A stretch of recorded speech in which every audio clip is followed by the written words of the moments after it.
La costumbre actual correspondiente al Día de Muertos se origina en el México prehispánico con el culto a los difuntos y más específicamente con los rituales mortuorios destinados a encaminar el alma del occiso hacia el espacio-tiempo de la muerte que le correspondía, asumir culturalmente la degradación orgánica del cadáver y a dirimir catárticamente el dolor de los vivos. En el mundo precolombino, lazos rituales continuos se mantenían con los difuntos, los que habían sido escondidos por el dios Mictlantecuhtli o que habían ido a Dan Ostok, el lugar del agua en la que va, intervenían en los actos importantes de la comunidad.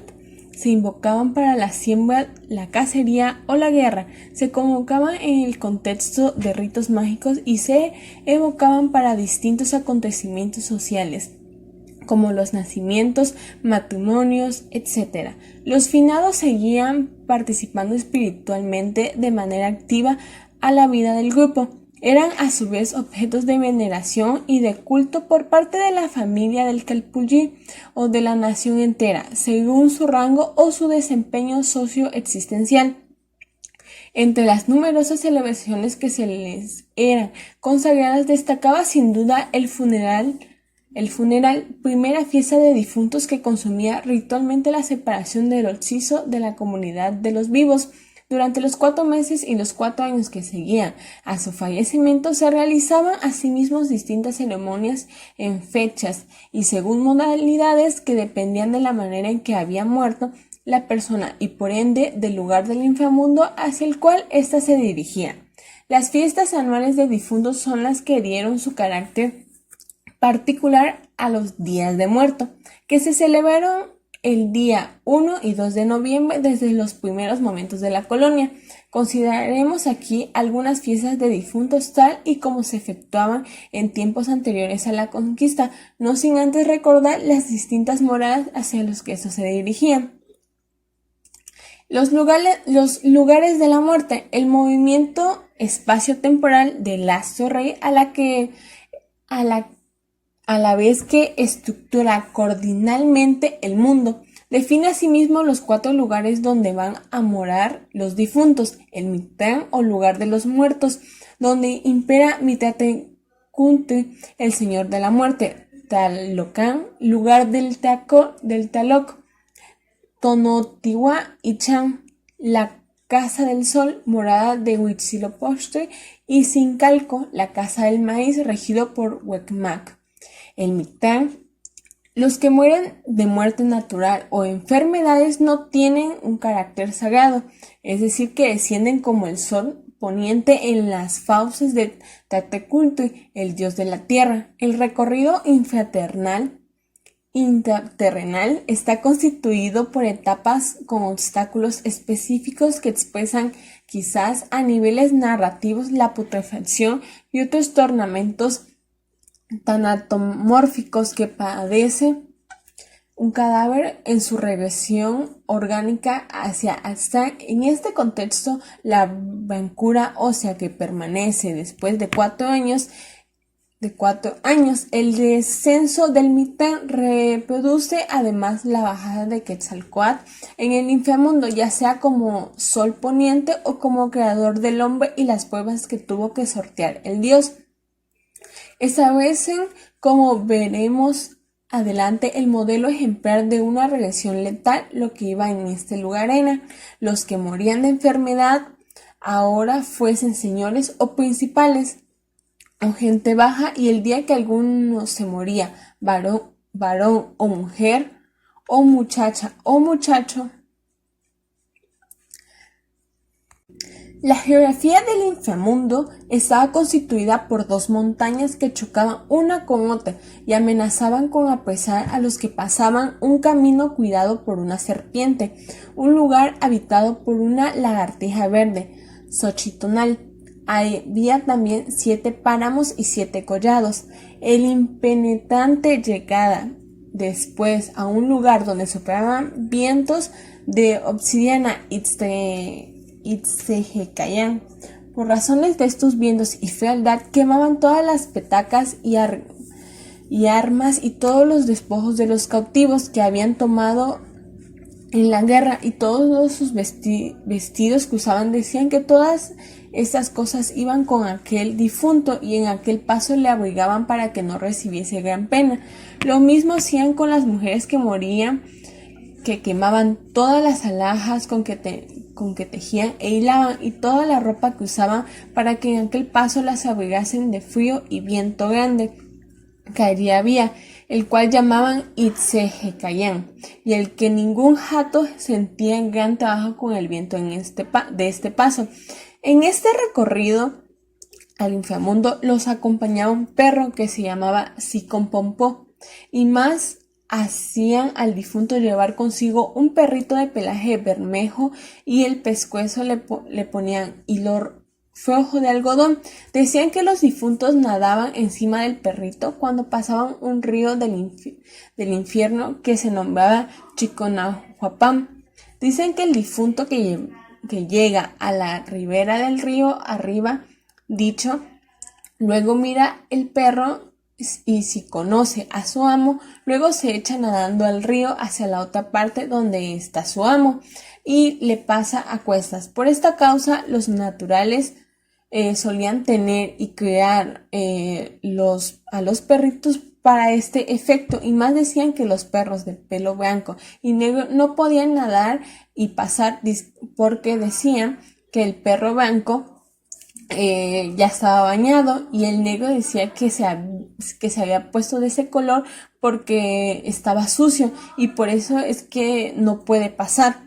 Solamente el bermejo podía pasar a cuesta de los difuntos, y así en ese lugar del infierno que se llama Chiconahuimictán se acababan y fallecían los difuntos.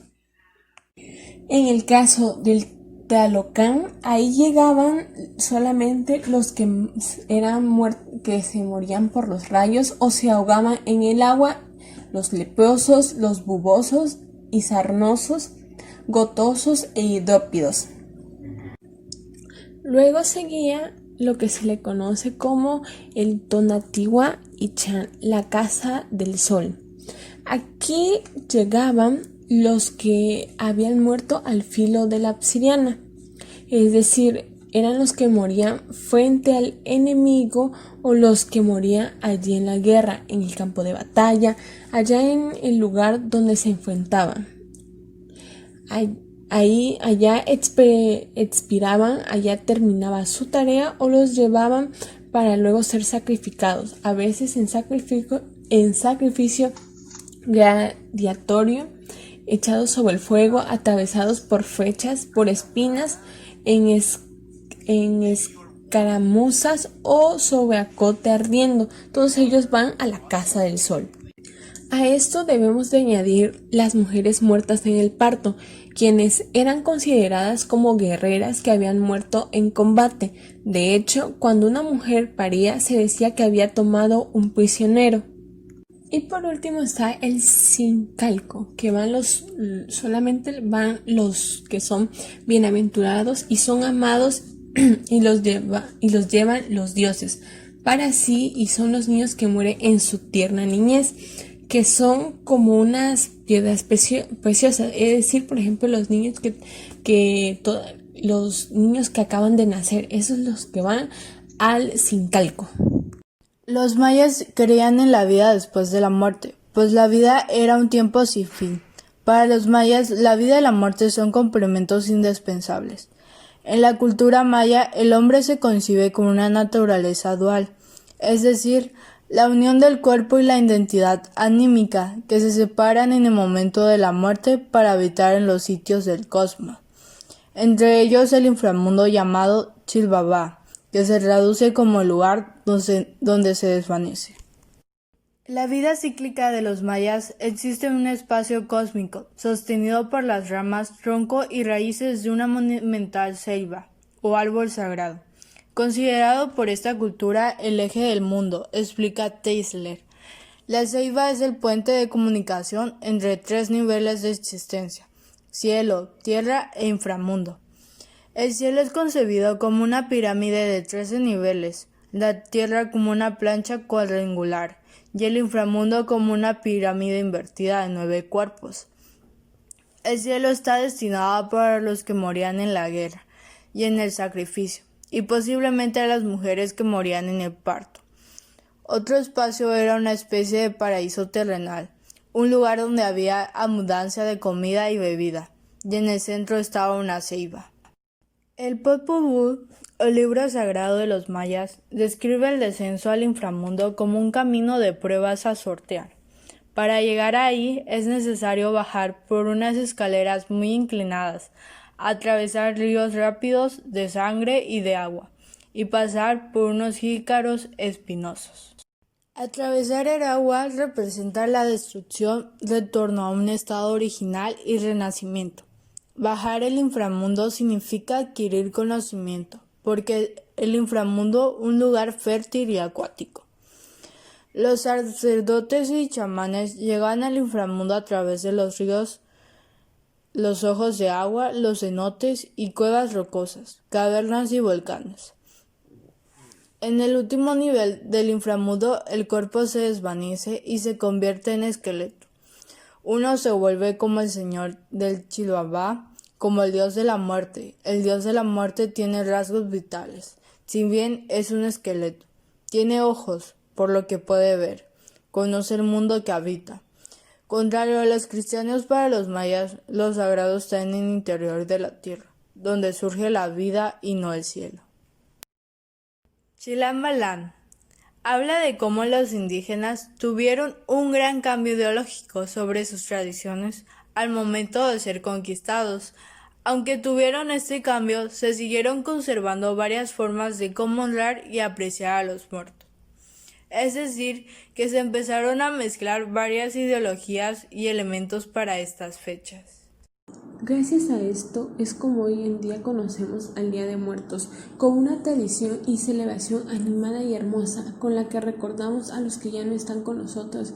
Cabe destacar que esta tradición no se queda estancada en el pasado, sino que también evoluciona y adquiere nuevos elementos, es decir, que la celebración también toma aspectos populares de la sociedad como aspectos religiosos para poder seguir recordando a los muertos.